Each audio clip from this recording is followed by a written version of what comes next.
Hello, my fellow readers. Today I am opening up FairyLoot. And I think, what is this the January box? I think that this is my official start to 2026. Well, the FairyLoot editions.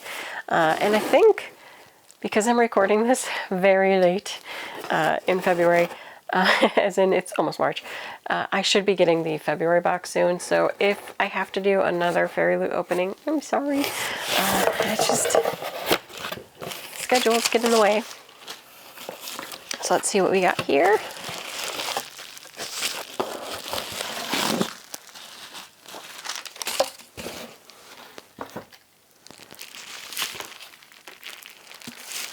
This book is so pretty. It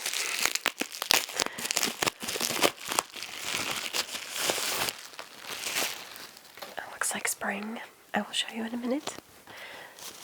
So the book only young adult fantasy box, January 2026, Hearts in Flight, and the book is The Swan's Daughter by Roshani Chokshi.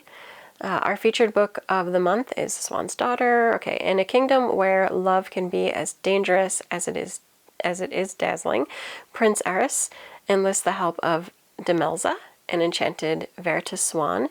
Together they must navigate glittering balls and hidden truths to discover whether love can truly free them both. Your FairyLoot exclusive edition has a redesigned cover with art by Svetlana Molodchenko. I'm so sorry, Svetlana. And design by Lydia Blegden. A colorway variation of the trade cover as a reversible dress jacket.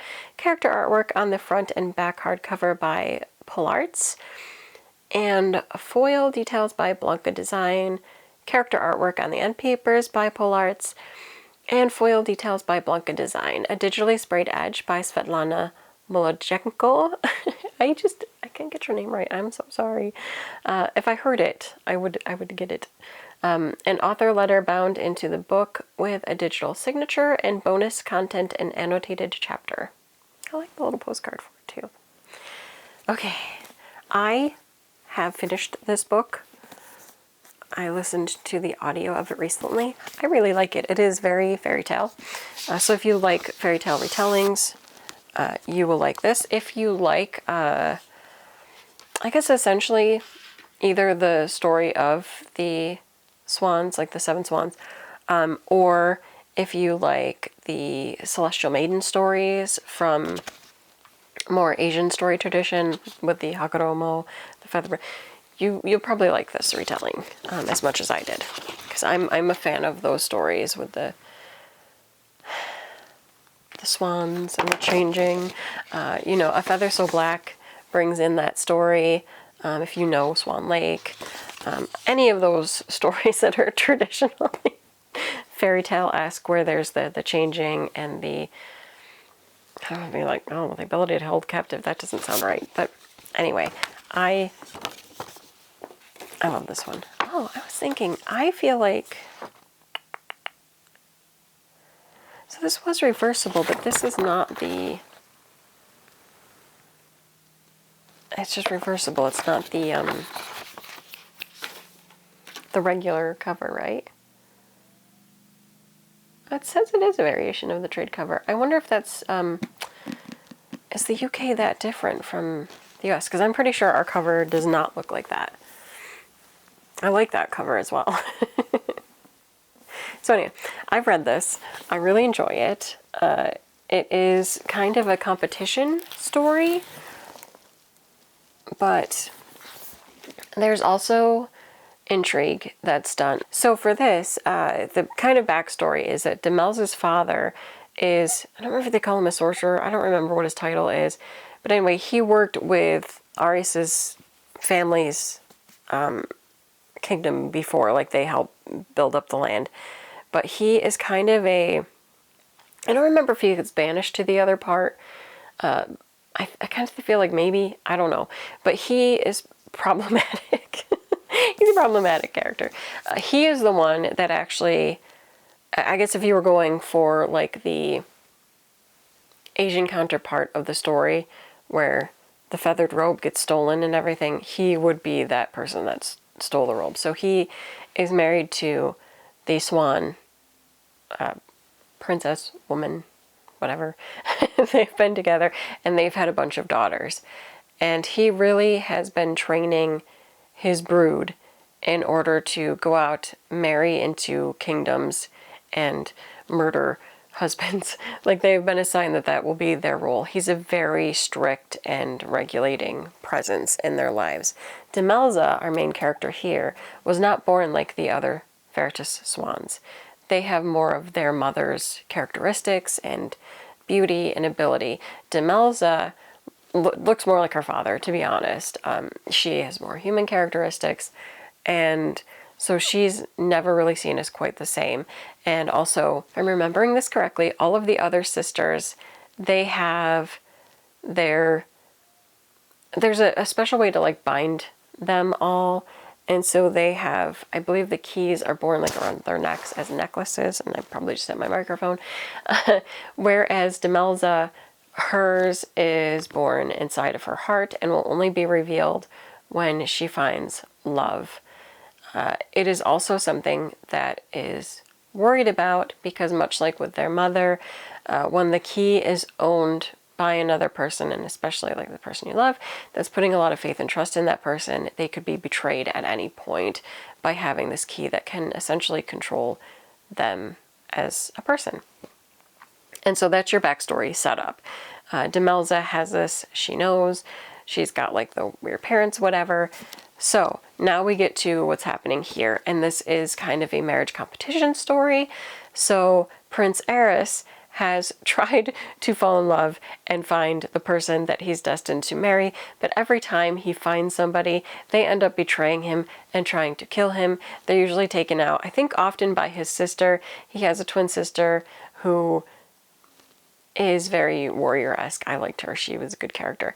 And so he gets saved a lot, but he's also in kind of a state of nothing really works out for me, because he wants to find love, but every time he thinks he's finding love, it's betrayal. He ends up doing this kind of invitation to come and compete because he can't trust himself to choose his partner, so he's hoping that his family can help choose the partner. And Demelza ends up as part of this. And in order to protect Demelza, her mother has actually kind of cursed her in a way. She has spells to like cover her with mud and make her clothes look shabby, and so she's going at not the best. So it's going to be just Demelza as Demelza, because she can't rely on the outer beauty. However, she still does have skills of Veritas swans who can make people like be honest and tell the truth, which she will use throughout part of this. She ends up teaming up with Eris in order to try to root out people that are only in it to kind of kill him off and gain whatever they can from his title. And in the meanwhile, they get closer because they're working together. And it's just sweet and cute, and I really liked it, and I would recommend this one. So this is staying with me. I'm keeping this one. Seeing it and having read it, I know, and it's a beautiful edition, so I am keeping this. I'm so excited. I probably didn't need to talk that long on it. This is kind of like a review as well as this, but if that sounds interesting to you, if you like fairy tale retellings, which I happen to really love, I think you would like this one. And if you like those like marriage competition stories, like, then you'll like this one.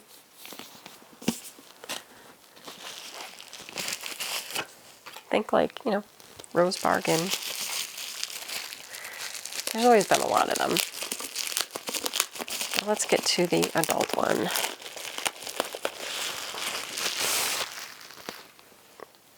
And I think this one I will be getting to soon. So the adult fantasy box for January 2026. The theme was Divine Rebellion, and the book is Graceless Heart by Isabel Ibanez, who I really liked the library duology. What is it called? I don't know. It's right back there. Our featured book of the month is Graceless Heart by Isabel Ibanez. In 15th century Italy, Ravenna, a sculptress with forbidden magic, becomes a target of the powerful Luni family. Kidnapped to Florence, she must survive deadly schemes, shifting alliances, and a dangerous attraction to the Luni air. All while the Pope's interest in her powers could change the fate of the city. We'll see how this one goes to me, because sometimes the historical fantasy ones don't hit. Sometimes they do. I recently finished The Wolf and His King. I think that's the title. I sometimes get the two. And that was good. But that was also kind of a historical, like, story retelling. Anyway.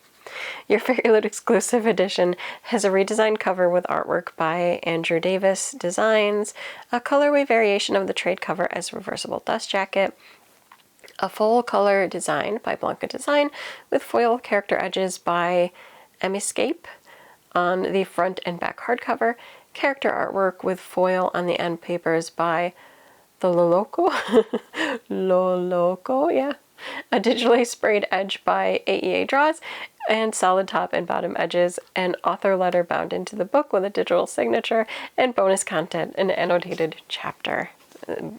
Boring postcard for this one. So, regular sprayed, the detailed edging, there you go. Front, spine, back. I'm excited to see what this is like. I mean, I can't say that I don't like historical fantasy, because that'd be a lie, because her other books were also historical fantasy. It just has to hit, like the right theming, the right writing. Everything has to work. And that is what the trade looks like, other than the colors.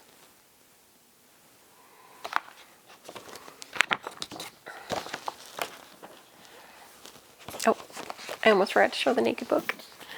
It's very pretty.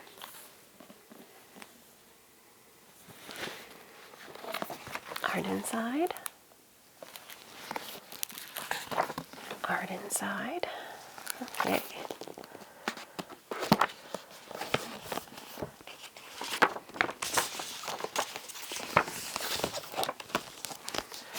Let's read the actual synopsis. Since I have not read this book, I can't give my opinion on it. As a sculptress, Ravenna Maffei has always shaped the beauty from stone, but she has a terrible secret. Desperate to save her brother, she enters a competition hosted by Florence's most feared immortal family, revealing a dark power in the city where magic is forbidden. Now a captive in the cutthroat city, Ravenna is forced into a dangerous task where failure means certain death at the hands of the Saturnino de Luni, right? Luni? Lunai? I'm like, Lunai? Looney? I don't know. We'll know from after I finish the audio, because this is definitely getting an audio with me read. The immortal family's mesmerizing but merciless heir, but as he draws her closer, Ravenna realizes the true threat lies beyond Florence's walls.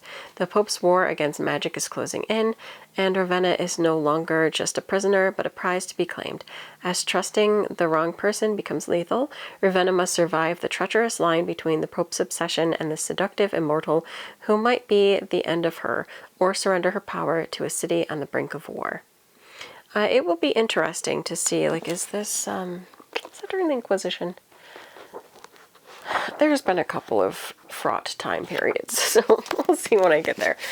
Anyway, I am interested to see what it's about. I'm a little worried. Is the immortal thing, is it a vampire thing? Is it going to be vampires? Vampires can go either way with me. Sometimes I'm fine with the vampire story. I did end up really liking last year's vampire selections for me in the work of V. Schwab, Barrier Bones in the Midnight Soil, and also Buffalo Hunter by Stephen Graham Jones. I was just spacing in my head. I'm like, okay, you see the cover, remember all the words. I did enjoy both of those books, but again, they had more like kind of horrific vampire elements and hunting, and I don't know. We will see if this is, because I don't even know. Maybe the immortal means something else. I don't know. I'll see how it is. Maybe I'll end up reviewing it. Who knows? But I am excited just because I've read Isabella Banez and I liked it. So we'll see how this one goes. That is it for this video. Until next time. Bye.